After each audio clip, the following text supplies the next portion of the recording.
চট্টগ্রাম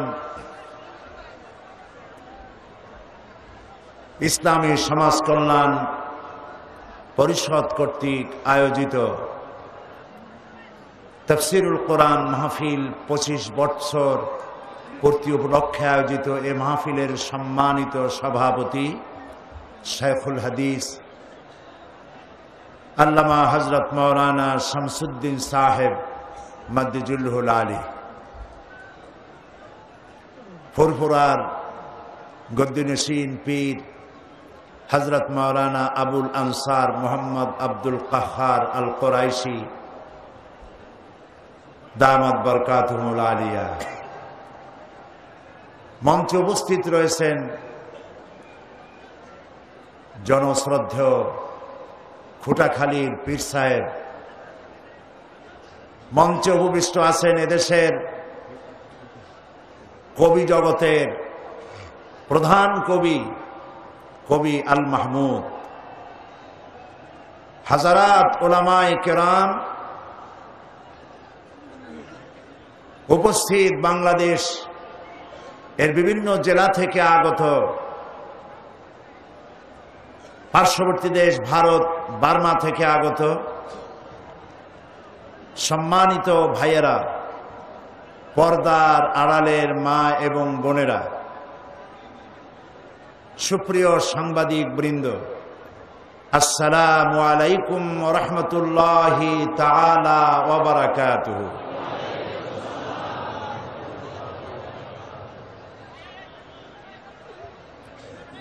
আমার শুকরিয়া আদায় করি আল্লাহ রব্বুল আলামিনের আজ যে মহান আল্লাহ তাবারক ওয়া তাআলা 25 বছর পূর্তি উপলক্ষে আয়োজিত বিশাল জনসমুদ্রে আমাদেরকে শরীক হওয়ার তৌফিক এনায়েত করেছেন। তার দরবারে বিনীতভাবে শুকরগুজার হচ্ছি, মাথা নিচু করে বলছি আলহামদুলিল্লাহ। রব্বানা লাকাল হামদ হামদান কাসীরান তাইয়্যিবান মুবারাকান ফীহি ইয়া রাব্বি লাকাল হামদু কামা ইয়ানবাগি লিজালালি ওয়াজহিকা ওয়া আযীমি সুলতানিকা। শুরুতেই মনিবের দরবারে আরজ করে নিতে চাই, হে আমাদের মালিক, হে বিশাল আকাশের মালিক, বিস্তীর্ণ এই পৃথিবী, নগর সাগর, পাহাড় পর্বত, কুল কায়নাতের মালিক, ইসলামী সমাজ কল্যাণ পরিষদ একটি এলাকাভিত্তিক সংগঠন, কোরআনের খাদেম, তাদের পক্ষে সম্ভব নয় এই লক্ষ লক্ষ মানুষের সুন্দর ব্যবস্থাপনা করা। তোমার কোরআনের বরকতে আজকের মাহফিল শেষ পর্যন্ত সুন্দর রূপে পরিচালিত করার দায়িত্ব মালিক তুমি নিজ হাতে গ্রহণ করো।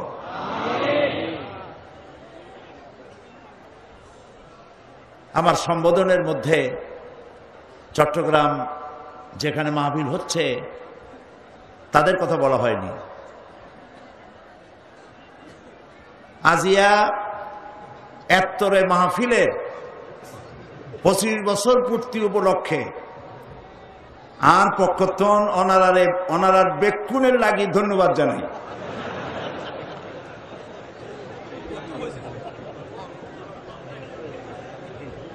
আমি আপনাদেরকে সকলকে, চট্টগ্রামবাসীকে আমার অন্তরের অন্তঃস্থল থেকে মোবারকবাদ জানাই। যারা জায়গা করে দিয়েছেন, আপনাদের প্রত্যেকের বাড়িতে মেহমান, সারা দেশের জন্য 2টা ঈদ, কিন্তু চিটাগংয়ে 3টা ঈদ।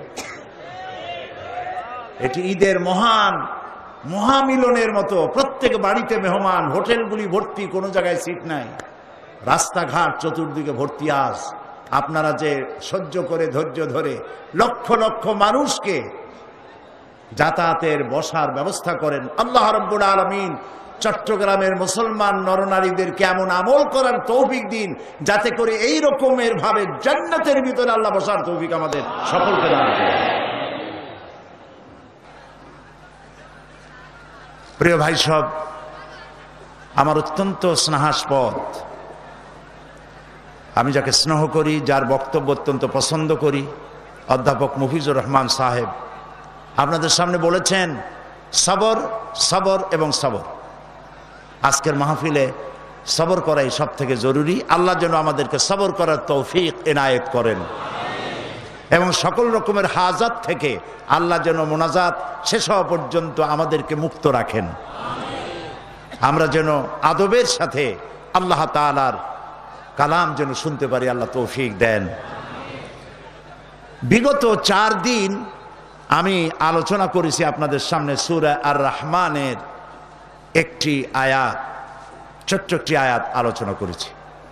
আজকে আসুন আরেকবার আল্লাহ তাআলার কাছে শয়তানের ওয়াসওয়াসা থেকে পানাহ চেয়ে নিই, কারণ কারণে অকারণে শয়তান কাউকে না কাউকে মাহফিল থেকে উঠায়া বিদায় করে দিতে পারে।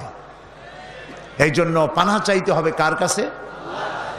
যিনি যেখানে আছেন। এবার চট্টগ্রাম তাফসীর মাহফিল যেহেতু এত বিশাল মাহফিলকে ধারণ করার ক্ষমতা সম্পন্ন মাইক চট্টগ্রামে নাই, সেই জন্য তারা হযরত মাওলানা শামসুদ্দিন সাহেব আমাকে বললেন যে এবার ঢাকা থেকে তারা মাইক এনেছেন, 136টি হর্ন তারা লাগিয়েছেন।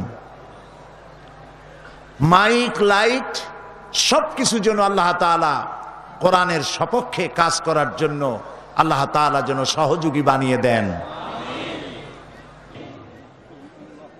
তো আমরা আল্লাহর কাছে পানাহ চাই, আশ্রয় চাই আল্লাহর শেখানো ভাষা দিয়ে।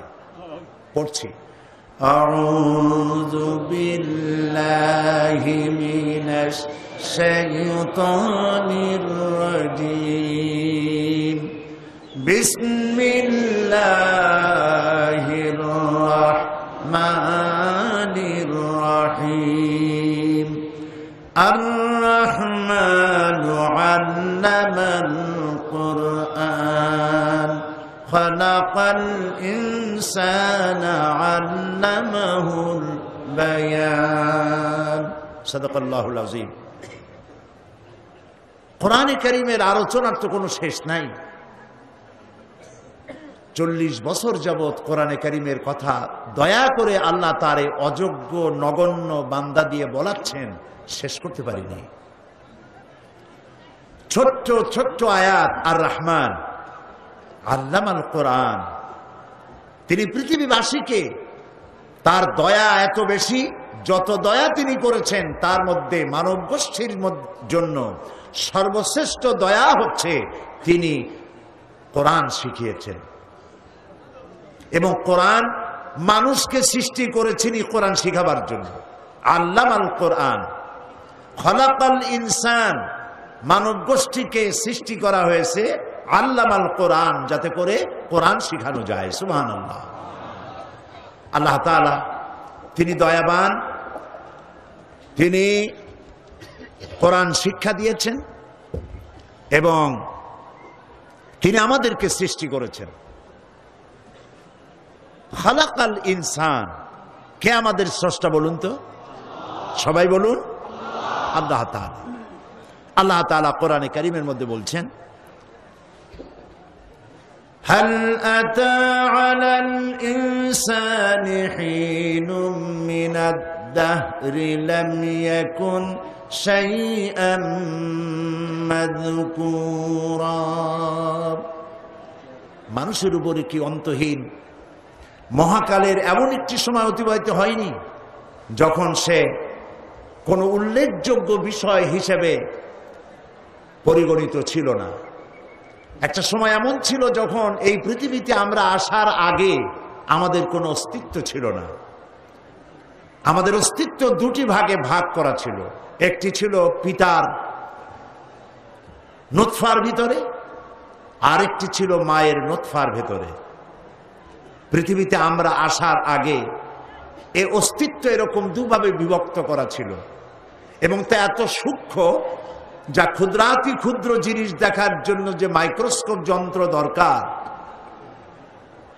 সেই যন্ত্র এখন আবিষ্কার হলেও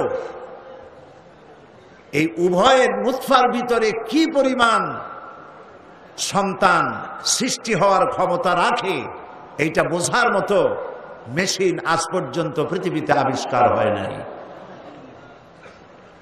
আল্লাহ তাআলা বলছেন এই পৃথিবীতে আসার আগে তোমরা কোনো অস্তিত্ব ছিল না তোমাদের। আমি কেমনে সৃষ্টি করলাম? এই সৃষ্টি নৈপুণ্যতা সম্পর্কে, সৃষ্টির কলা কুশলতা সম্পর্কে কেউ বলতে পারবে না। যে যেটা বলবে সেটাই ভুল হবে, কারণ সৃষ্টি যিনি করেছেন তিনিই বলতে পারবেন যে কেমনে সৃষ্টি করা হয়েছে। কথা ঠিক কিনা? সেই আল্লাহ রাব্বুল আলামিন বলেন সৃষ্টি কিভাবে করেছি শোনো। ইন্না খালাকনাকুম মিন তুরাবিন সুম্মা মিন নুতফাতিন সুম্মা মিন আলাকাতিন সুম্মা মিন মুদগা। আমি নিষ্প্রাণ মাটি দিয়ে তোমাদেরকে সৃষ্টি করেছি। নিষ্প্রাণ মাটির ভিতর থেকে যে খাদ্যের উপাদান তৈরি হলো, মা বাপ এগুলি খেলো পরে তাদের মধ্যে শক্তির সঞ্চার হলো। দুইয়ের মিলনের ফলে মাতৃগর্ভে এক ফোঁটা নাপাক পানি দিয়ে সেই পানি ফোঁটাকে আমি জমাট রক্তে পরিণত করেছি। জমাট রক্তকে আবার গোস্ত পিণ্ডে পরিণত করে দিয়েছি। তারপরে ফাকাসাউনাল ইযামা লাহমা, কচি কচি হাড্ডি দিয়ে একটা স্ট্রাকচার তৈরি করে, একটা হিউম্যান বডির স্ট্রাকচার তৈরি করে তার উপরে গোস্ত আর চামড়া দিয়ে ছাউনি দিয়ে সুন্দর একটি মানুষের আকৃতি আমি দিয়েছি। কোথায় দিলাম? ফি কারারিম মাকিন, মাতৃগর্ভের ভেতরে অত্যন্ত সুরক্ষিত জায়গায়, যেখানে কোনো রোগ জরা ব্যাধির জার্ম প্রবেশ করার কোনো সুযোগ নাই, ঢুকতে পারে না, এমন জায়গায় সৃষ্টি করেছি। এখন এখানে সন্তান তৈরি হলো। আল্লাহ তাআলা বলছেন দেখো, হাত পা চক্ষু নাসিকা এগুলি সব জায়গা মতো আমি সেট করেছি। কে সেট করেছেন বলেন সবাই? আল্লাহ রাব্বুল আলামিন বলেন ইন্না খালাকনাল ইনসানা মিন নুতফাতিন আমশাজিন নাবতালিহি ফাজআলনাহু সামিআম বাসীরা। আমি মানুষকে এক সংমিশ্রিত নুতফা থেকে সৃষ্টি করেছি, আর তাকে আমি শ্রবণ শক্তি আর তাকে আমি দৃষ্টি শক্তির অধিকারী করেছি। কে দিয়েছে এই চোখ? কে দিয়েছে এই চোখ? কে দিয়েছেন এই কান? কত বড় নিয়ামত বলতে পারেন? চোখ আর কান কত বড় নিয়ামত! যার থাকে না সেই বোঝে কি নিয়ামত হারালাম। এবারে মদিনা শরীফে হঠাৎ করে আমার কানে সমস্যা দেখা দিল। সমস্যা মানে ইন্টারন্যাশনাল ফ্লাইট যখন ল্যান্ডিং করে তখন একটা প্রেসার ক্রিয়েট করে কানে, যারা চড়েছেন তারাই বুঝবেন। ওরকম একটা প্রেসার ক্রিয়েট করলো। আমার নিজের কথা নিজের মাথায় বাজতে লাগলো। এত বিরক্ত হলাম, এত কষ্ট লাগলো। মসজিদে নববীতে সেজদায় পড়ে আল্লাহর কাছে কানলাম, আল্লাহ তাআলা তুমি আমার শ্রবণ শক্তি ছিনায় নিও না। আল্লাহ তাআলা দয়া করে ফিরাই দিলেন। আলহামদুলিল্লাহ। চিন্তা হলো যারা কানে শোনে না তাদের অবস্থাটা কি? যারা কানে শুনতে পায় না, লক্ষ লক্ষ টাকার বিনিময়ে কানের শ্রবণ শক্তি অনেকেই ফিরে পায় না। আমার কাছে একটি ছেলে, আমি যেখানে থাকি, ছেলেটির নাম কি যেন? জাহিদুল ইসলাম। 2 বছর আগে কানের শ্রবণ শক্তি নষ্ট হয়ে গেছে। ছেলেও কাঁদতেছে, ছেলের বাবাও কাঁদতেছে, কিছু শুনতে পায় না। দোয়া করেন আল্লাহর কাছে, আল্লাহ তাআলা দয়া করে, তিনি কি না পারেন, তিনি যেন দয়া করে এই বাচ্চাটার কানের শ্রবণ শক্তি আল্লাহ যেন দয়া করে খুলে দেন। দুটি কান না থাকলে সেই বুঝতে পারে যে কি হারাইছে। আল্লাহ তাআলা বলেন আমি শোনার জন্য 2টি কান দিলাম, দেখার জন্য 2টি চোখ আমি দিয়েছি। এই যে 2টো চোখ, এই চোখ দুটি যদি না থাকতো, আহারে আমার মায়েরে আমি দেখতে পেতাম না, এই সুন্দর পৃথিবী দেখতে পেতাম না, কোরআন দেখতে পেতাম না। এই দুটি চোখকে আল্লাহ পাক কত যত্ন করে দুটি হাড্ডির মাঝখানে সেট করে রেখেছেন, যাতে করে আছাড় খেলে পরে চোখের উপরে আঘাত না লাগে। কোন জিনিস এসে যদি বাড়ি লাগে, হাড়ের উপর থেকে বাড়িটা চলে যাবে, চোখ নিরাপদে থাকবে। এই চোখে রয়েছে কতগুলো পিসি। চোখের পর্দায় যে চুলগুলো আছে এগুলো কি বলে? আপনারা কি বলেন? জি, ভুরু? না না, ভুরু হবে কেন? চোখের পাতার যে চুলগুলো, হেউয়া। আচ্ছা, যাই হোক, আপনারা বুঝলেই হলো। চোখের পাতা, এই পাতাগুলি চোখের উপরে অনবরত পড়তে থাকে, পড়ে না? আপনাদের পড়ে কিনা? ইচ্ছা করে পড়ে না অটোমেটিক পড়ে? কেন পড়ে? আল্লাহ রাব্বুল আলামিন মানুষের শোনার জন্য কান দিলেন, দেখার জন্য চোখ দিলেন। এই চোখ কোটি কোটি যার বাতাসের ভিতরে উড়ে বেড়ায়, পলিউশন উড়ে বেড়ায়, এগুলি অনবরত চোখের ভিতরে যায়, ধুলাবালি যায়। চোখটা যেন নষ্ট না হয়, এজন্য রব্বুল আলামিন চোখের ভিতরে মেডিসিন ধরনের এক প্রকারের পানি রেখে দিয়েছেন, যা প্রতি পলকে পলকে চোখের পাতা ওঠানামা করে মানুষের চোখকে আল্লাহ তাআলা ক্লিন করে দিতেছে।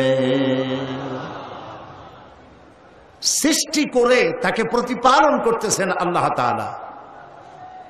মহান আল্লাহ রাব্বুল আলামিন বলেন, আলাম নাজআল লাহু আইনাইনি ওয়া লিসানান ওয়া শাফাতাইন। আমি কি তাকে দুটি চোখ আর দুটি ঠোঁট দেই নাই? একটি জিহ্বা দেই নাই? দুটি ঠোঁট যদি না থাকতো কথা বলতে পারতেন? বলেন, কথা বলতে পারতেন? পারতেন না। আল্লাহ তাআলা বলেন, দুইটা ঠোঁট দিছি, দুটো চোখ দিয়েছি, আর দিয়েছি একটা জিহ্বা। একটি জিহ্বা কত স্বাদ গ্রহণ করতেছে একটা মেশিন। সুবহানাল্লাহ বলেন। আল্লাহ রাব্বুল আলামিন যত জাতের শাকসবজি দিলেন, এক এক শাকের এক এক রকম মজা, এক এক পাখির এক এক চতুষ্পদ জন্তুর গোশতের এক এক রকম মজা, এক এক মাছের এক এক ধরনের স্বাদ, এক এক মিষ্টির এক এক ধরনের স্বাদ। সকল হাজারো স্বাদ গ্রহণ করার জন্য আল্লাহ রাব্বুল আলামিন একটা জিহ্বা মানুষের মুখে দিয়েছেন। মায়ের পেটের মধ্যে যখন ছিলাম, এভাবে সুন্দর করে আল্লাহ গুছাইলেন। যখন রুহু দিলেন, খাবারের প্রয়োজন হলো। খাবারের যখন প্রয়োজন হয়ে গেল, কি খাবেন? সেজন্য রব্বুল আলামিন মায়ের নাভির সাথে বাচ্চার নাভির সঙ্গে একটা তার লাগাইয়া দিলেন। মায়ের মাসিক অসুখকে বন্ধ করে দিয়ে ওই তারের ভিতর থেকে রক্ত প্রবাহিত করে দিয়ে সন্তানকে লালন করলেন। ইচ্ছে করলে এই রক্তটা আল্লাহ মুখ দিয়েও খাওয়াইতে পারতেন। আল্লাহ রাব্বুল আলামিন মুখটাকে পবিত্র রাখলেন, মুখেই রক্ত লাগান নাই, মুখটাকে পবিত্র করে রেখে দিলেন, যাতে করে বান্দা পৃথিবীতে আসার পরে এই পবিত্র মুখটা দিয়া যেন আল্লাহ রাব্বুল আলামিনের পবিত্র নামের জিকির করতে পারে।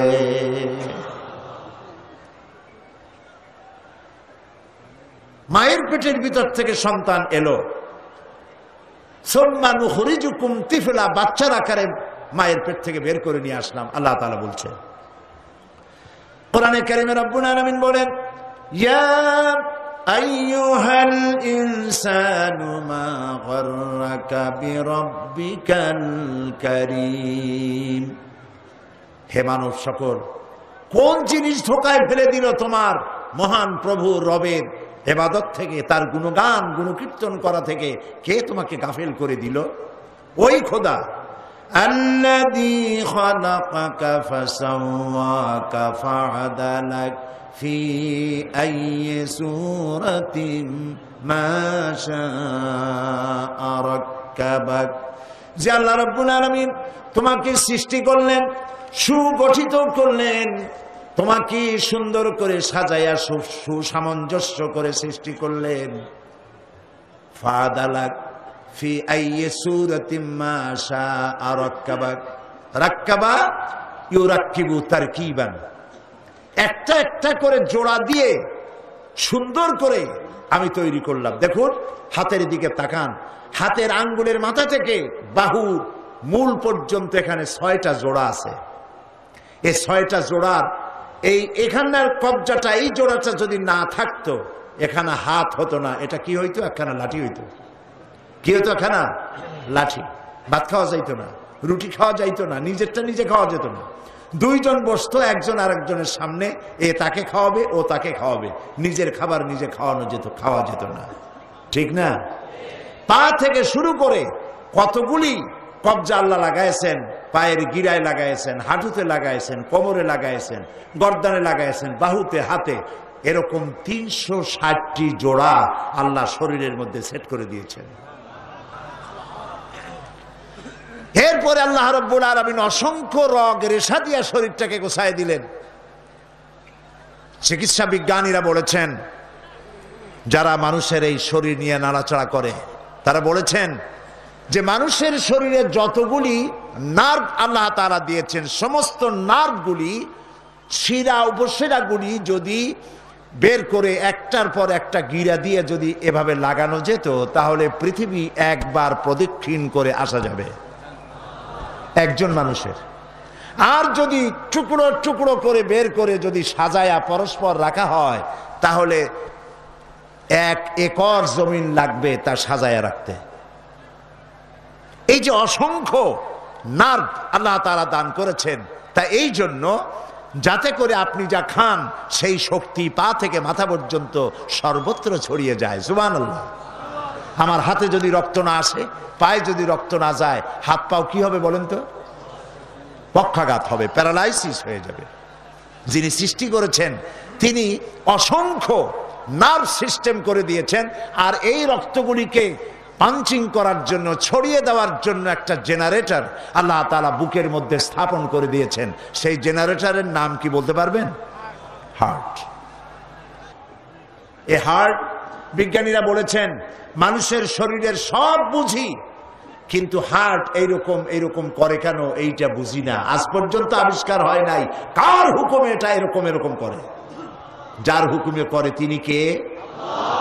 এক আঙ্গুল আকাশের দিকে উঁচু করে বলেন, তিনি কে? সুবহানাল্লাহ বলেন, সুবহানাল্লাহ। এই হার্ট মানুষের যখন বেশি খাওয়ার কারণে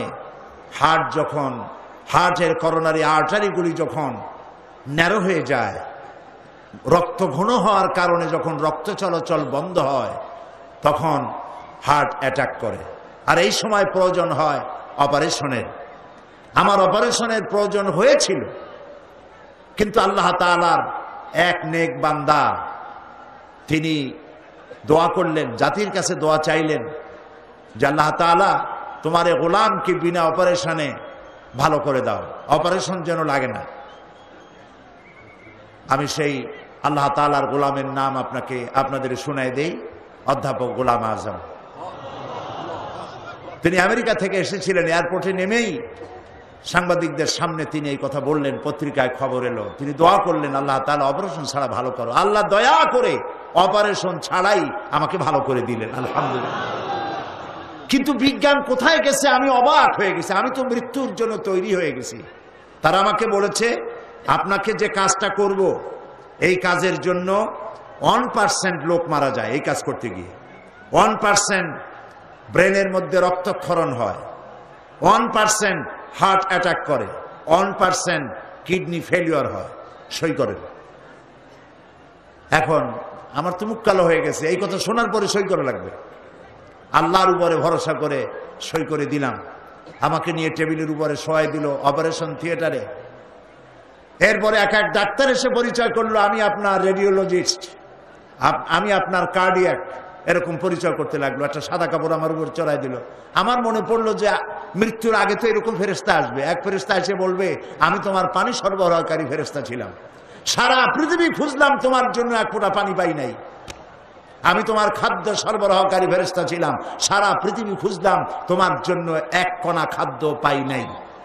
সর্বশেষ আর এক ফেরেশতা এসে বলবে, আমি তোমার শ্বাস প্রশ্বাস এটি চলাচলের দায়িত্বশীল ফেরেশতা ছিলাম, সারা পৃথিবী খুঁজে তোমার জন্য একটি শ্বাস আমি কোথাও পাই নাই। আমার কাছে মনে হলো যেন সেরকমই ডাক্তাররা পরিচয় করছে। লোকালি এনেস্থেসিয়া করলো, আমাকে বেহুশ করলো না। আমি তাকায় তাকায় দেখতে লাগলাম উপরে বিরাট টেলিভিশনের স্ক্রিনে একটি তার আমার শরীরের মধ্যে ঢুকছে, হার্টের মধ্যে প্রবেশ করছে, এক এনজিওপ্লাস্টি হলো। চোখে দেখলাম মানুষকে আল্লাহ কত জ্ঞান দান করেছেন, সুবহানাল্লাহ। আর এইটা যদি বাইপাস অপারেশন করা লাগতো, 2টা 3টা 4টা করোনারি আর্টারি ব্লক হয়ে গেছে, এখন নতুন রগ না লাগাইলে মরে যাবে।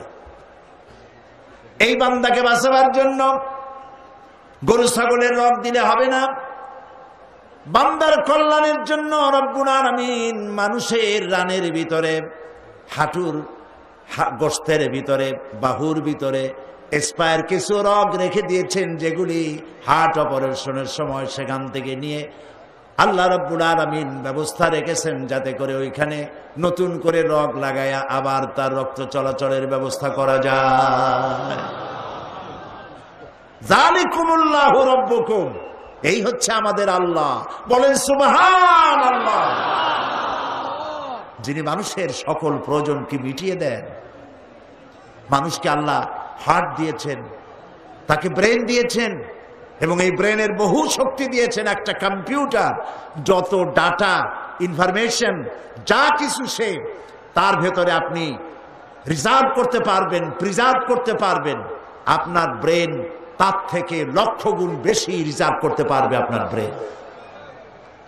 কত শক্তি আল্লাহ মানুষকে দান করেছেন। সেই আল্লাহ রাব্বুল আলামিন তিনি বলছেন, আলাম ইয়াকুনু তুফাতাম মিন মানিজ্জিন ইউমনা সুম্মা কানা আলাকাতান ফাখালাকা ফাসাওয়া ফাজআলা মিনহু যাওজাইনি যাকারা ওয়াল উনসা। সে কি বীর্যরূপে এক বিন্দু নগণ্য পানি ছিল না, যা তার মায়ের জরায়ুতে নিক্ষিপ্ত হয়েছিল, অতঃপর তা মাংসে পিণ্ডে আমি পরিণত করলাম। তারপর আল্লাহ তাআলা তাকে সুন্দর দেহে পরিণত করলেন। এই সুন্দর সুসামঞ্জস্য সুঠাম দেহ মানুষ বানায়া সেই মানুষ মধ্য থেকে আল্লাহ তাআলা কি করলেন, ফাজআলা মিনহু যাওজাইনি যাকারা ওয়াল উনসা, দেহ বানালেন। এবং এই মানুষ থেকে আল্লাহ 2টা শ্রেণী তৈরি করলেন। একটা শ্রেণী হলো পুরুষ, আর একটা শ্রেণী কি আপনারা বলেন? একটা পুরুষ আর একটা কে বানালেন? বলেন জোরে, আল্লাহ তাআলা বানালেন। এই পৃথিবীর অর্ধেক জনশক্তি নারী। নারীদেরকে বাদ দিয়া পৃথিবী চলে না। সেই জন্য আমি গত পরশু 2 দিন ধরে বলেছিলাম যে আমি মহিলাদের ব্যাপারে কথা বলবো। খালাকাল ইনসান, আল্লাহ তাআলা মানুষ সৃষ্টি করেছেন। সেই মানুষকে আল্লাহ 2টা শ্রেণীতে ভাগ করেছেন। একটি শ্রেণী হচ্ছে পুরুষ, আর একটা শ্রেণী হচ্ছে নারী।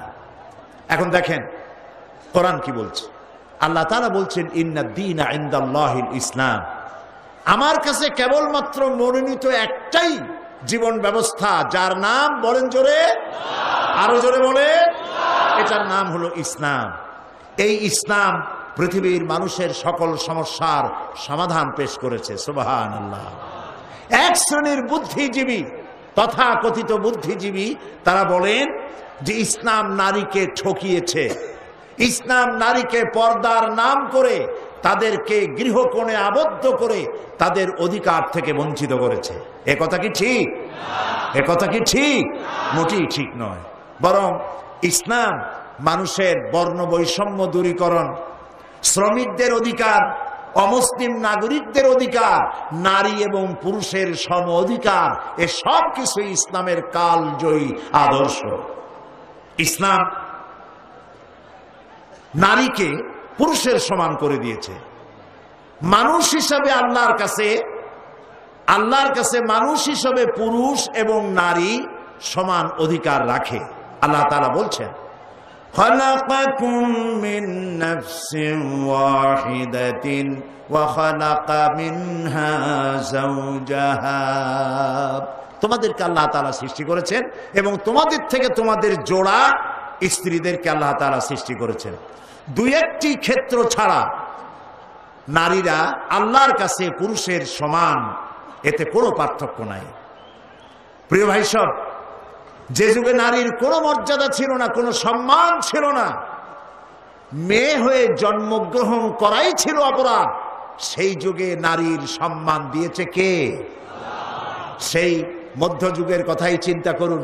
নবী করিম সাল্লাল্লাহু আলাইহি সাল্লাম যখন পৃথিবীতে এসেছেন তখন কন্যা সন্তান জন্মগ্রহণ করা ছিল পাপ। মেয়ে হয়েছে শোনা মাত্রই তাকে আছাড় দিয়ে মেরে ফেলে দিত এবং তাদেরকে মাটির ভিতরে গর্ত করে জীবন্ত পুঁতে জীবন্ত কবর তাদেরকে করে দিত, এভাবে তাদেরকে মারত। যার কারণে আল্লাহ তাআলা কোরআনে কারিমে বলেছেন, বিআইয়ি যামবিন কুতিলাত, কোন অপরাধে এই বাচ্চা সন্তানগুলিকে, কন্যাদেরকে মারা হচ্ছে। প্রিয় ভাই সব, হাদিস শরীফে এসেছে, বনু তামিম গোত্রের সরদার কায়েস বিন আসেম বলে এক লোক নবী করিম সাল্লাল্লাহু আলাইহি ওয়াসাল্লামের কাছে ইসলাম কবুল করার জন্য এসেছেন। আল্লাহর নবী তাকে বললেন, সে যখন স্বেচ্ছায় ইসলাম কবুল করার জন্য এসেছে, নবীজি বললেন, পড়ো লা ইলাহা ইল্লাল্লাহু মুহাম্মাদুর রাসূলুল্লাহ। জোরে পড়েন, লা ইলাহা ইল্লাল্লাহ, লা ইলাহা ইল্লাল্লাহ, লা ইলাহা ইল্লাল্লাহু মুহাম্মাদুর রাসূলুল্লাহ। লোকটি কালেমা পড়ে সে কাঁদতেছিল। রাসূল প্রশ্ন করলেন, তুমি কাঁদছো কেন? লোকটি বলছে, আমি ইসলাম তো কবুল করেছি, কিন্তু আমি জীবনে যত গুনাহ করেছি তা কি ক্ষমা হয়েছে? আল্লাহর নবী বললেন, তুমি যখন মনে প্রাণে বিশ্বাস করে মুখে যখনই উচ্চারণ করেছো লা ইলাহা ইল্লাল্লাহু মুহাম্মাদুর রাসূলুল্লাহ, এই কালেমা উচ্চারণের সঙ্গে সঙ্গে আল্লাহ রাব্বুল আলামিন তোমার তামাম জিন্দেগীর গুনাহ খাতা মাফ করে দিয়েছেন। লোকটি তারপরেও কাঁদছে। রাসূল জিজ্ঞেস করলেন, এর পরেও তুমি কাঁদো কেন? সে বলছে, আমি কাঁদছি এই কারণে, ইয়া রাসূলুল্লাহ, আমি যে অন্যায় করেছি এই অন্যায় তো মাফ হওয়ার কথা না। আমার বিবেক দংশনে আমি কাঁদছি। কি অন্যায় করেছো? লোকটি বলল, ইয়া রাসূলুল্লাহ, আমার স্ত্রী ছিল গর্ভবতী, আমি তাকে গর্ভ অবস্থায় বাড়ি রেখে ব্যবসা করতে গেলাম। বহুদিন পর বাড়ি ফিরলাম, স্ত্রী আমাকে খবর দিল যে একটি মরা সন্তান হয়েছে, আমি তাকে ফেলে দিয়েছি। বাস, ঘটনা সেখানে শেষ। কিন্তু বছর 2-3 পরে আমি দেখতে পেলাম আমার ঘরের মধ্যে একটি সুন্দরী ফুটফুটি একটি মেয়ে দৌড়দৌড়ি করছে। আমি জিজ্ঞেস করলাম, বউ, এই মেয়েটি কার, কোত্থেকে এসেছে? বউ বলল, সেদিন মিথ্যে কথা বলেছিলাম, মেয়ে হয়েছে শুনলে তুমি মেরে ফেলবে, সেই জন্য আমি দূরের এক আত্মীয় বাড়িতে তাকে লালন পালন করেছি। আজ সে একটু বড় হয়েছে, আশা করি তুমি তাকে দেখলে পরে তুমি তাকে মারতে পারবে না। হে রাসূল, এই বাচ্চাকে দেখে আমি বুকের সাথে জড়ায় ধরলাম, আদর করলাম, এত সুন্দর মেয়ে আমার হয়েছে। কিন্তু কিছুদিন পরে আমার মাথায় জাহালাত চারা দিয়ে উঠল। আমি ভাবলাম, এই মেয়ে কিশোরী হবে, তরুণী হবে, যুবতী হবে, তারপরে তাকে তো বিয়ে দিতে হবে। আর বিয়ে দিলে পরে আমি হলাম এই এলাকার নেতা, আর আর এক জায়গায় বিয়ে দিলে সেই বাড়ির উঠান ঝাড় দেবে, রান্না করে খাওয়াবে, কাপড় চোপড় ধুয়ে দেবে, আমার তো আর ইজ্জত বাঁচবে না। আমি তখন বউকে বললাম, বউ, আমার এই মেয়েটাকে একটু সাজায় দাও, একটু বেড়ায় নিয়ে এসে। মেয়েটাকে সাজায় দেওয়া হলো, আমি তাকে নিয়ে চললাম। বউ সরল বিশ্বাসে আমার কাছে দিয়ে দিল। আমি চলতে লাগলাম, আমি আগে যাই আর মেয়েটা পেছনে পড়ে যায়, আব্বা আব্বা করে দৌড়ায় কাছে আসে, আবার সামনে দৌড়িয়ে মেয়ে চলে যায়, আব্বা আব্বা করে আবার পেছনে এসে আমাকে জড়িয়ে ধরে। এমনি করতে করতে আমরা চলে গেলাম এক নির্জন পাহাড়িয়া এলাকায়। গিয়ে সেইখানে আমার চাদরের ভিতর থেকে আমি শাবল জাতীয় অস্ত্র বের করে মাটি খনন করতে লাগলাম। গর্ত খনন করছি, মাটি এসে আমার গায়ে লাগছে, আমি ঘেমে যাচ্ছি। মেয়েটা এসে আমার দাড়ি থেকে ধুলাবালি সরায়, আমার জামা থেকে ধুলাবালি সরায়, আর বলে, আব্বা, তুমি এত কষ্ট করতেছো কেন? সে জানে না যে আমি তার জন্য কবর খনন করছি। যখন গর্ত খনন করা হয়েছে, এরপরে আমি মেয়েটার হাত পা বাঁধা শুরু করলাম। মেয়েটা বুঝতে পেরেছে যে আমি তাকে মেরে ফেলবো। মেয়ে আমার কেঁদে কেঁদে বলতে শুরু করলো, বাবা আমাকে মেরো না, আমি তোমাকে বাপ বলে তোমাকে সমাজে লজ্জা দিব না, শরম দিব না, আমাকে মেরো না। আমি তার কোনো কথাই শুনলাম না। মেয়েটাকে হাতে পায়ে বেঁধে গর্তের ভিতরে নিক্ষেপ করে দিলাম। মেয়ে চিৎকার করছে। আমি তখন একটা পাথর নিয়ে 2 হাত দিয়া পাথরটা উঁচু করে মেয়েটার বক্ষ লক্ষ্য করে পাথর ছুড়ে দিলাম। মেয়ের বুকটা ফেটে গেল, রক্ত ফিনকি দিয়া উঠলো উপরের দিকে, আর একটি মাত্র আওয়াজ শুনতে পেলাম, আব্বা।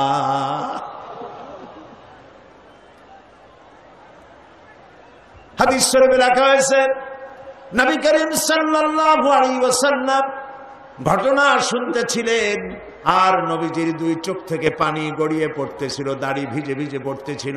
রহমতের নবী বলতে লাগলেন, আহারে মানুষও পারে এইরকম ব্যবহার করতে নিজের সন্তানের সাথে। যে যুগে নারীর কোনো সম্মান ছিল না, নারীর কোনো মর্যাদা ছিল না, সেই যুগে মর্যাদা দিলেন যিনি, তার নাম মুহাম্মাদুর রাসূলুল্লাহ সাল্লাল্লাহু আলাইহি ওয়াসাল্লাম। নবীজি মর্যাদা দিলেন, আল্লাহ নিজে মর্যাদা দিলেন। নারী এবং পুরুষ আল্লাহর কাছে সমান কিনা কোরআন দিয়া প্রমাণ করে দেখাই। এক বিন্দু তারতম্য নাই। সুবহানাল্লাহ বলেন। এক বিন্দু তারতম্য নাই। এক শ্রেণীর বুদ্ধিজীবীরা ইসলামের কাছ থেকে নারীদেরকে সরায় দেয়। আমি সেই জন্য বলি, উদাত্ত কণ্ঠে বলি, চিৎকার দিয়া বলি, আমার দেশের মেয়ে লোকেরা যদি জানতেন যে ইসলাম তাদেরকে কি সম্মান দিয়েছে আর কি অধিকার দিয়েছে, তাহলে নারী অধিকার, নারী পক্ষ নাম করে সংগঠন না করে বরং ইসলাম তাদেরকে যে অধিকার দিয়েছে সেই অধিকার পাওয়ার জন্য সবাই সংগ্রাম করত, সরকারের কাছে বলতো তোমাদের দেওয়া অধিকার চাই না, কোরআন যেটা দিয়েছে সেই অধিকার ফিরিয়ে দাও। নারী এবং পুরুষ আল্লাহ সমান অধিকার দিয়েছেন। দেখুন কোরআন বলছে, ইন্নাল মুসলিমিনা ওয়াল মুসলিমাতি ওয়াল মুমিনিনা ওয়াল মুমিনাতি ওয়াল কানিতিনা ওয়াল কানিতাত। নিশ্চয়ই মুসলমান পুরুষ আর মুসলমান নারী, মুসলমান অনুগতকারী পুরুষ, অনুগত নারী, ওয়াস-সাদিকিনা ওয়াস-সাদিকাত, সত্যবাদী পুরুষ, সত্যবাদী নারী, ওয়াস-সাবিরিনা ওয়াস-সাবিরাত, ধৈর্যশীল পুরুষ, ধৈর্যশীলা নারী, ওয়াল খাশিঈনা ওয়াল খাশিআত, বিনীত পুরুষ এবং বিনীত নারী, ওয়াল মুতাসাদ্দিকিনা ওয়াল মুতাসাদ্দিকাত, দানশীল পুরুষ এবং দানশীলা নারী, ওয়াস সাইমিনা ওয়াস সাইমাত, রোজা পালনকারী পুরুষ, রোজা পালনকারিণী নারী, ওয়াল হাফিজিনা ফুরুজাহুম ওয়াল হাফিজাত, যৌনাঙ্গ হেফাজতকারী পুরুষ, যৌনাঙ্গ হেফাজতকারী মহিলা, ওয়ায-যাকিরিনাল্লাহা কাসীরান ওয়ায-যাকিরাত, আল্লাহর অধিক জিকিরকারী পুরুষ, আল্লাহর অধিক জিকিরকারী নারী। আ'আদ্দাল্লাহু লাহুম মাগফিরাতান ওয়া আজরান আযীমা। আল্লাহ তাআলা এদের জন্য রেখেছেন, আল্লাহ তাআলা তাদের জন্য প্রস্তুত রেখেছেন ক্ষমা, আল্লাহ তাদেরকে মাফ করে দিবেন এবং তাদের জন্য আজরে আজিম, মহা পুরস্কার আল্লাহ তাআলা তাদেরকে দেবেন কিয়ামতের ময়দানে। সুবহানাল্লাহ বলতে ইচ্ছে করে না? তাহলে এখানে কি নারীকে বাদ দিয়ে কিছু বলা হয়েছে? কোনো কথা নারীকে বাদ দেওয়া হয়েছে? একটি কথাও বাদ দেওয়া হয় নাই। বরং একথা বলা হয় নাই পুরুষ বলে হজ করলে সওয়াব বেশি পাবে, মেয়ে লোক হজ করলে সওয়াব কম পাবে। রাত জেগে তাহাজ্জুদ পড়লে পুরুষেরা সওয়াব পাবে বেশি, মেয়ে লোকেরা সওয়াব পাবে খুবই কম, মেয়ে লোক হওয়ার কারণে। এরকম আছে নাকি? দেখুন কোরআন, মান আমিলা সালিহান মিন যাকারিন আও উনসা ওয়া হুয়া মুমিনুন ফালানুহইয়ান্নাহু হায়াতান তাইয়্যিবাতান ওয়া লানাজজিয়ান্নাহুম আজরাহুম বিআহসানি মা কানু ইয়ামালুন।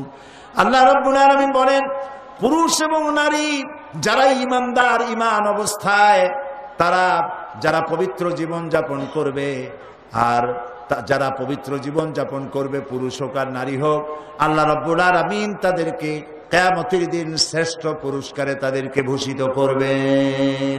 পুরুষ আর নারী আল্লাহর কাছে জান্নাতে, নারী এবং পুরুষ জান্নাত উভয়ের জন্য। এখন একটি কথা বলে নারীদেরকে বিভ্রান্ত করা হয় যে পুরুষেরা 70টি করে হুর পাবে আর নারীরা তাদের ব্যাপারে কথা নাই। এই কথা বলে মেয়ে লোকদেরকে বলে যে কোরআন আল্লাহ নিজে মেয়ে লোকদেরকে ঠকাইছে। নাউযুবিল্লাহ। আল্লাহ পাক বলেছেন জান্নাতের মধ্যে আল্লাহ তাআলা যা চাইবে তাই দিবেন। মিম্মা ইস্তাহুন। যে মেয়ে লোক জান্নাতে যাবেন তার স্বামী যদি জান্নাতি হয় তাহলে তাকে তার স্বামীকেই দিয়ে দেওয়া হবে। হুরের এক অর্থ, হুরের অনেক অর্থ আছে। এক অর্থ সাথী। এ সাথী বিপরীত লিঙ্গের যেমন পুরুষ পাবে, মেয়ে লোকও বিপরীত লিঙ্গের সাথী পাবে।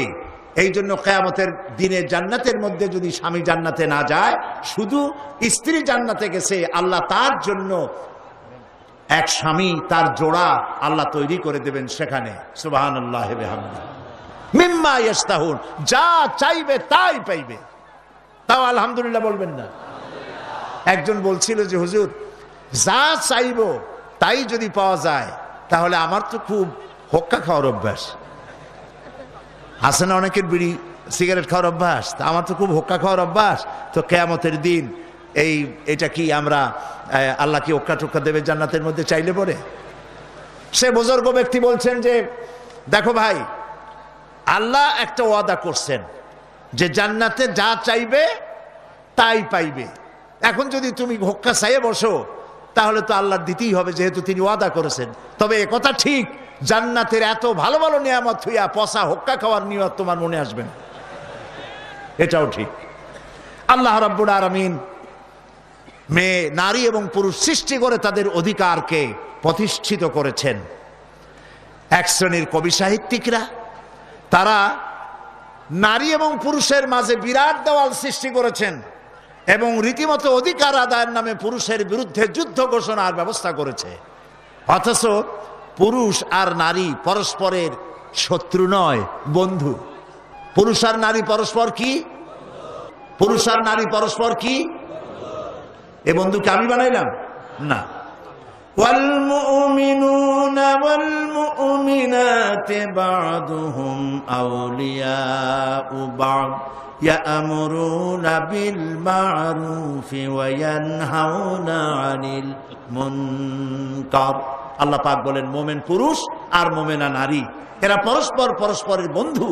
এরা মানুষকে অন্যায় কাজ থেকে দুহাতে ফিরায় আর ভালো কাজের আদেশ করে। প্রিয় ভাই সব, একজন নারী, একটা মেয়ে লোক পৃথিবীতে যখন আসে তখন তার জীবনে 3টা স্তর হয়। বলেন তো কয়টা স্তর? 3টা। ভালো করে লক্ষ্য করুন। প্রথমে সে হয় কন্যা, কন্যা হিসাবে সে নারী। এরপরে যৌবন পাওয়ার পর যখন বউ হয় তখন বধূ হিসাবে নারী। এরপরে সে মা হয় তখন মা হিসাবে নারী। নারীর জীবনের এই 3টি স্তর, আর কোন স্তর নাই। এই 3টি স্তরে ইসলাম কি দিয়েছে বুদ্ধিজীবীরা কান খাড়া করে তারা শুনুক। দুনিয়ার মানুষ কি দিয়েছে আর ইসলাম কি দিয়েছে। প্রিয় ভাই সব, আল্লাহর নবী বলেন একটি ঘরে যখন একটি কন্যা সন্তান প্রসব করে নারী, ওই ঘরের ভিতরে একটা রহমতের ফেরেশতা আগমন করে। রহমতের ফেরেশতা এসে বলে আসসালামু আলাইকুম ইয়া আহলাল বাইত, হে ঘরের গৃহবাসীরা, তোমাদের উপরে আল্লাহর রহমত বর্ষিত হোক।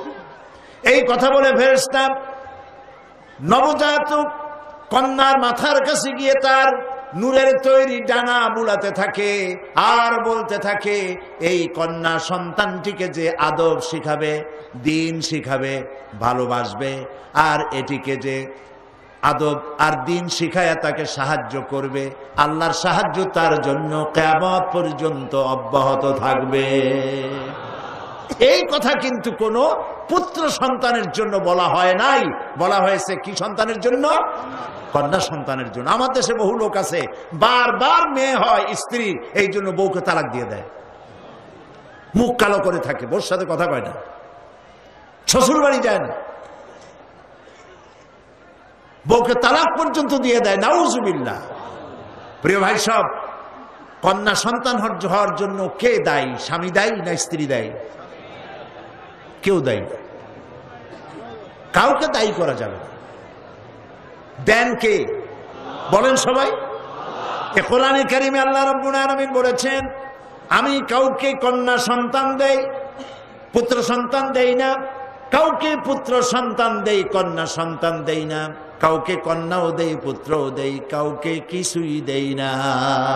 ইন্নাল্লাহা আলা কুল্লি শাইইন কাদির। সমস্ত জিনিসের উপরে ক্ষমতা রাখেন কে? আল্লাহ রাব্বুল আলামিন।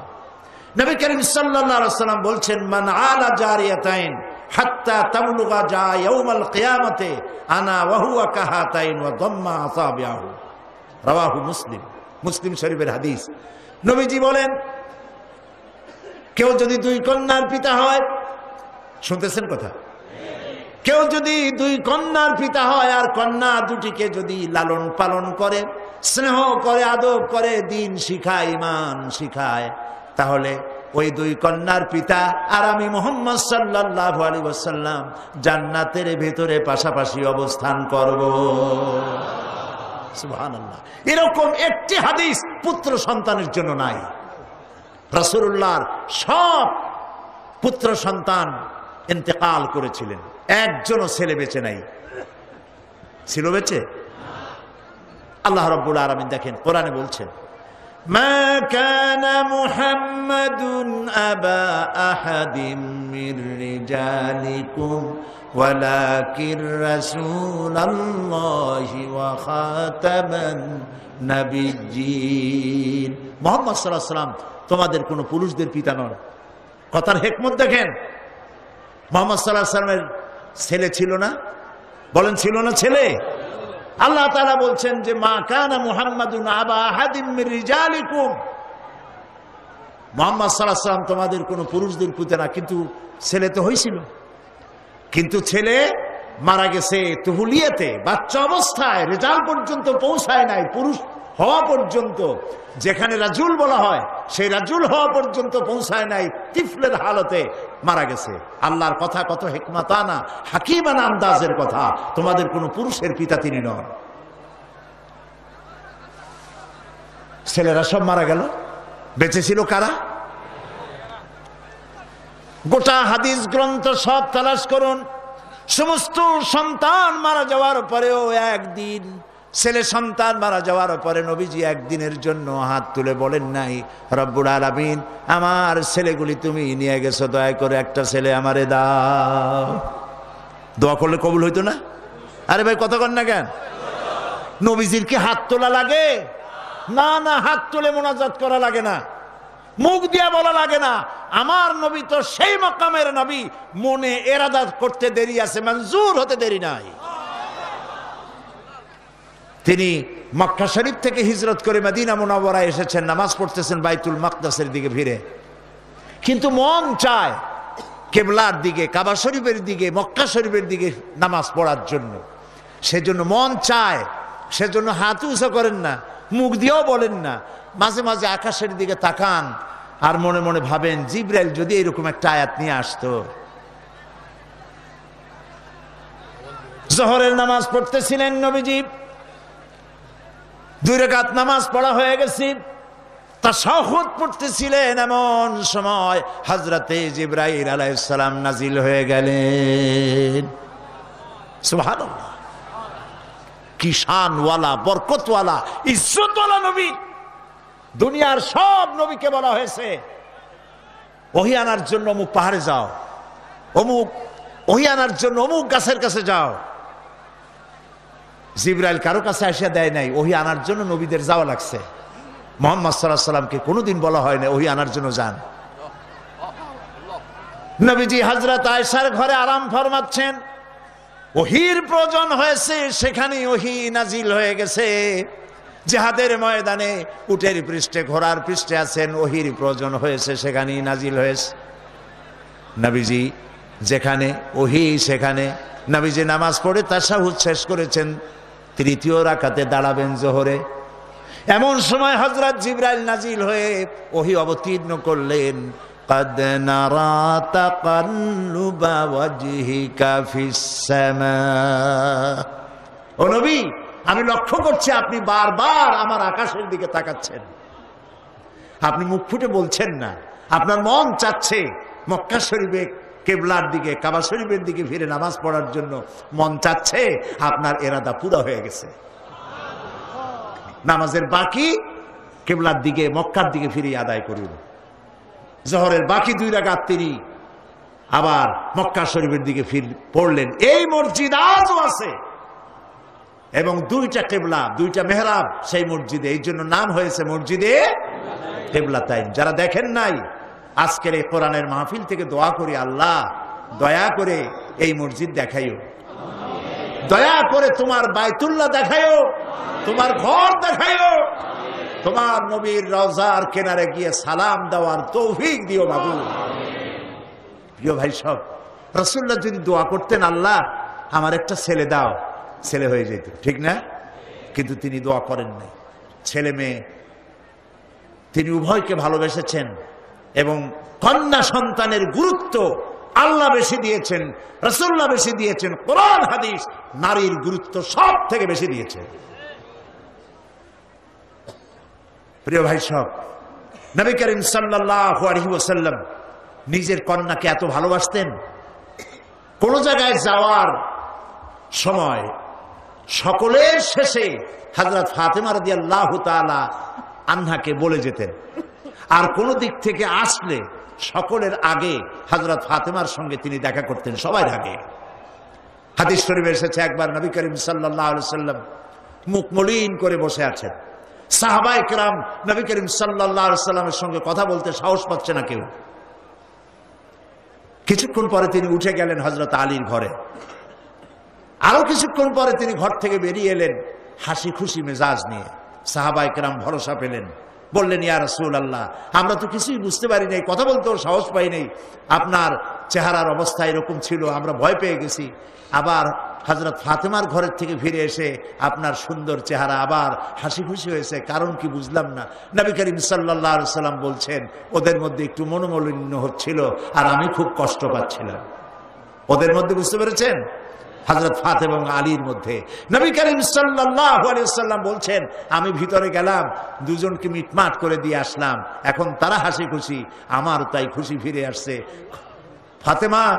ফাতেমাকে আমি ভালোবাসি ফাতেমা আমার কলিজার টুকরা ফাতেমাকে যে কষ্ট দেয় সে মুহাম্মদ সাল্লাল্লাহু আলাইহি ওয়াসাল্লামকে কষ্ট দেয় সুবহানাল্লাহ প্রিয় ভাই সব আল্লাহ তাআলা কন্যা হিসেবে নারীর এই মর্যাদা দিয়েছেন এবার এই কন্যা আস্তে আস্তে বড় হয়ে বধূতে পরিণত হয়ে যায় আর যখন বধূ হলো তখন আল্লাহ কি বলছেন দেখেন ওয়ামিন আয়াতিহি আন খালাকা লাকুম মিন আনফুসিকুম আজওয়াজান লিতাসকুনু ইলাইহা ওয়া জাআলা বাইনাকুম মাওয়াদ্দাতান ওয়া রাহমা আল্লাহ তাআলা বলেন আল্লাহর অসংখ্য নিদর্শনের ভিতরেও এটাও নিদর্শন যে তিনি তোমাদের থেকে তোমাদের জোড়া তোমাদের স্ত্রীদেরকে সৃষ্টি করেছেন এই জন্য লিতাসকুনু ইলাইহা যাতে করে তাদের কাছে তোমরা তোমাদের মনের প্রশান্তি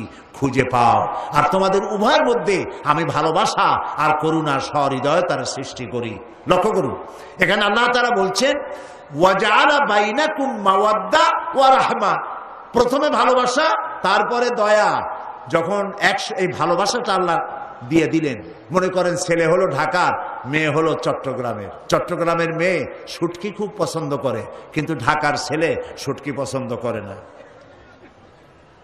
ঢাকার ছেলে বলে আমার কাপড় কোথায় আর চিটাগাংয়ের মেয়ে বলে আর খড় এটা সমস্যা হয়ে গেল না কথা তো মিলল না ভাষায় মিল নাই কথায় মিল নাই রুচিতে মিল নাই ঘন্টায় ঘন্টায় মারামারি হওয়ার কথা কিন্তু মারামারি হয় না ওয়া জাআলা বাইনাকুম মাওয়াদ্দা আল্লাহ বলেন আমি ভালোবাসা সৃষ্টি করে দিছি সুবহানাল্লাহ কইতে ইচ্ছে করে না এই ভালোবাসা হয় বিশেষ এক উদ্দেশ্যকে কেন্দ্র করে এই ভালোবাসার সৃষ্টি হয় জীবনের যখন যৌবনে ভাটা পড়ে ওয়া জাআলা বাইনাকুম মাওয়াদ্দাতান ওয়া রাহমা যখন ওই যৌবন কালটা চলে গেল তারপরে আল্লাহ তাআলা বলছেন আমি রহমত সৃষ্টি করি, স্বামী স্ত্রীর মধ্যে করুণা, দয়া, মহব্বত সৃষ্টি করি। বুড়ার কাছে তখন বুড়ি অত্যন্ত প্রিয় হয়ে যায়, আর বুড়ির কাছেও বুড়ো না হলে আর চলে না। আমাদের কবি আল মাহমুদ ভাই বোধহয় নিশ্চয়ই বুঝতে পারেন, মরিচ পাকলে নাকি জাল হয় বেশি।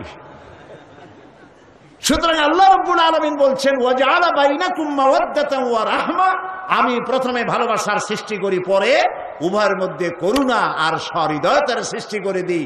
বুড়া ছাড়া বুড়ি চলে না, বুড়ি ছাড়া বুড়া চলে না। কে করেন?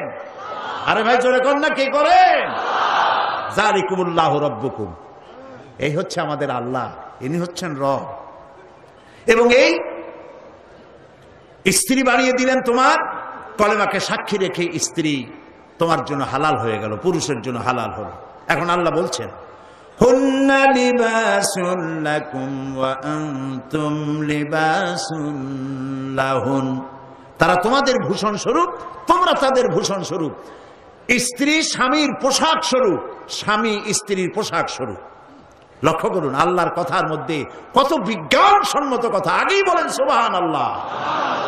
পোশাক মানুষের কি করে? পোশাক মানুষের লজ্জাকে নিবারণ করে, পোশাক মানুষের শীত এবং গ্রীষ্ম থেকে শরীরকে হেফাজত করে, পোশাক মানুষের শরীরের আয়েবকে ঢেকে রাখে। পিঠে যদি এত বড় একটা দাগ থাকে, বুকে যদি দাগ থাকে, জামাটা পরলে পরে দাগ আর দেখা যায় না, ঠিক কিনা? ঠিক কিনা? তারপরে শীতের সময় কাপড় চোপড় পরলে ঠান্ডা থেকে বেঁচে গেলেন। এরপরে পোশাক আর শরীরের সাথে, পোশাক আর শরীর এর মধ্যে তফাৎ থাকে না, মিশে থাকে। তাই আল্লাহ রাব্বুল আলামিন বলছেন পুরুষ নারীর পোশাক, নারী পুরুষের পোশাক। অর্থাৎ নারী তার স্বামীর কোন বদনাম, তার পোশাক যেমন তার শরীরের আয়েবকে ঢাকে রাখে, স্ত্রী তেমন তার স্বামীর সমস্ত দোষকে গোপন করবে এবং নিজে ইসলাহ করার চেষ্টা করবে, তাকে ভালোবাসবে। আর স্বামীও স্ত্রীর সমস্ত আয়েবকে গোপন করবে, দোষ বলে বেড়াবে না, তাকে সম্মান করবে, তাকে মহব্বত করবে। প্রিয় ভাই সব, স্বামী স্ত্রীর মহব্বত এক বিশাল নিয়ামত, জান্নাতের নিয়ামত।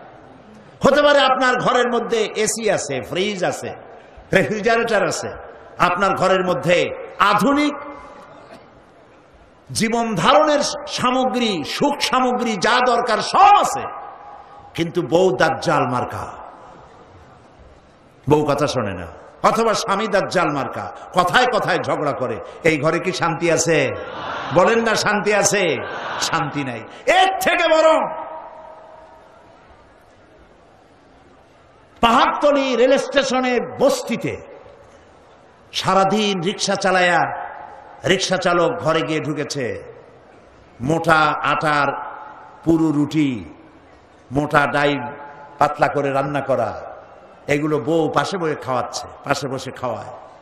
ঘরে পাখা নাই, আঁচল দিয়ে বাতাস করে, খায় না, আরো বলে যে আরেকটু খাও, খুব কষ্ট করছো, গামটা মুছায় দেয়। এরপরে বউর হাতের এই আধা গন্ধ হাদা সিদ্ধ ডাইল আর রুটি খাইয়া ইটের মতো শক্ত বালিশ মাথার তলে দিয়া এমন আরামের ঘুম দেয়, তার নাকের গর্জনে ট্রাকের ইঞ্জিন ফেল, ঠিক কিনা? এবার দেখেন গুলশান বনানী আর চট্টগ্রামের কোন জায়গা আছে এরকম, হ্যাঁ, খুশি উলসি, ওই রকম যায় দেখেন বিরাট বড় লোক, টাকার অভাব নাই, বাড়ির অভাব নাই, কষ্ট করে স্বামী ঘরে এসেছেন, স্ত্রী ভ্যানিটি ব্যাগ হাতে নিয়ে হন হন করে বেরিয়ে গেল। কোথায় যাও তুমি? আমার অনেক মিটিং পার্টি, আমি অত্যন্ত বিজি। খাওয়ারও পাইল না বউর হাতের, কাজের মেয়ে লোকেরা খাওয়াই দিল, বেচারা করবে কি? বউর জ্বালায় ঘুমও আসে না, সেডিন খায়, সেডিল খায়, রিল্যাক্সিন খায়, কত ঔষধ খায়, মুট মুট ওষুধ খায়, শান্তি নাই। শান্তি তো পাবা না, কারণ আল্লাহর হুকুম মানো নাই, অশান্তি আসবেই। প্রিয় ভাই সব, আল্লাহ তাআলা বলছেন স্ত্রীদের সাথে ভালো ব্যবহার করো। কোরআন বলছে ওয়াশিরুহুন্না বিল মারুফ, স্ত্রীদের সাথে সৎ ব্যবহার করো। কে বলছে? তুমি স্বামী হয়েছ তাই বলে নবজাদা নসরুল্লাহ খান হও নাই, বড় লাট হয়ে যাওনি।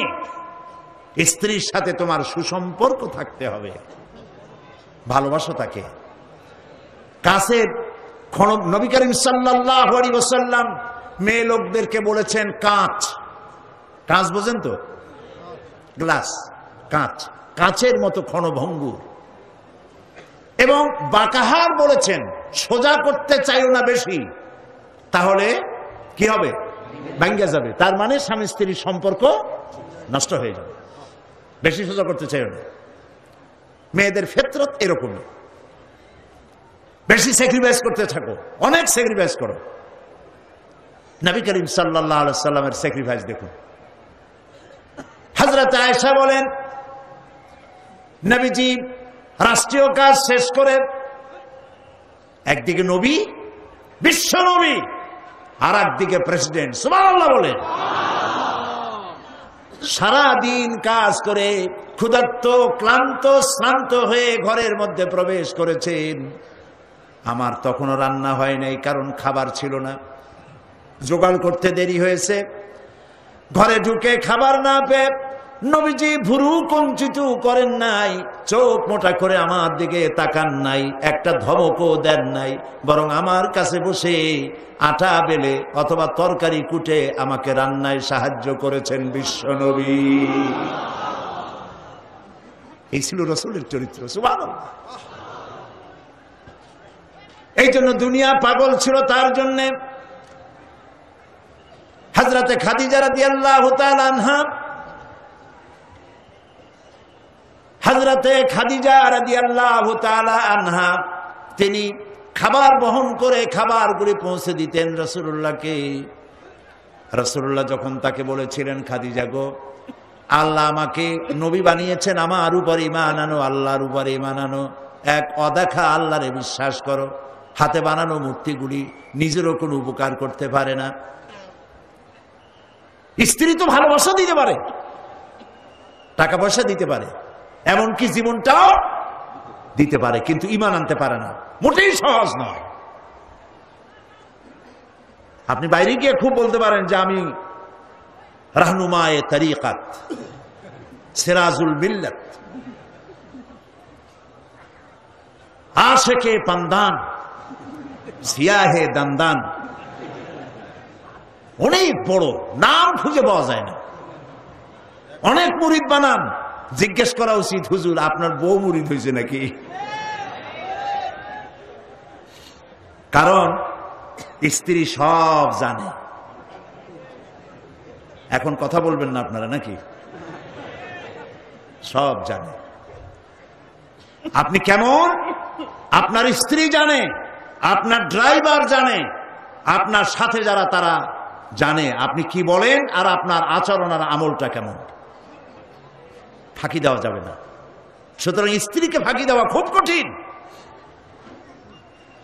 আল্লাহর নবী যখন হযরত খাদিজাকে দাওয়াত দিলেন, আমি আল্লাহর নবী, আমার উপর ঈমান আনো, আর এক অদেখা আল্লাহর উপর ঈমান আনো, যিনি তোমারে আমারে সৃষ্টি করেছেন তার উপর ঈমান আনো।